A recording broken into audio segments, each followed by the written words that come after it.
ಎಲ್ಲರಿಗೂ ನಮಸ್ಕಾರ. KS16 ರಾಜಾಡಗುಂಟೆ. ಇದು ಚಿತ್ರದುರ್ಗ ಜಿಲ್ಲೆ ಚಳ್ಳಕೆರೆ ತಾಲೂಕು ಗೊರ್ಲತ್ತ ಗ್ರಾಮದಲ್ಲಿ ಶ್ರೀ ಮಹರ್ಷಿ ವಾಲ್ಮೀಕಿ ಜಯಂತಿ. ಸೊ ನೋಡಿ, ಲೇಖನ ಹಿಡಿದರೆ ವಾಲ್ಮೀಕಿ, ಖಡ್ಗ ಹಿಡಿದರೆ ಮದರ್ ಕಾರಿ ನಾಯಕ. ಈ ದಿನ ಆದಿ ಕವಿ ಮಹರ್ಷಿ ಮಹೋತ್ಸವ, ಮಹರ್ಷಿ ವಾಲ್ಮೀಕಿ ಯುವ ಪಡೆ ವಿಷಯ ನೋಡಿ. ಸೊ ಹಾಗೆ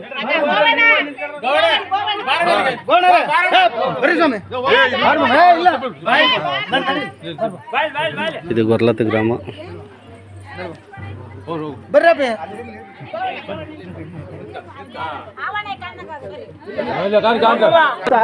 ತಾರಕ ಆಮ ನಸ್ಕವ ಬೋಧಿಸಿ ಮೂಲ ಮಂತ್ರವ ತಿಳಿಸಿದ ಗುರುವಿಗೆ ಜಯ ಜಯ ಜಯ ಮಂಗಳಂ.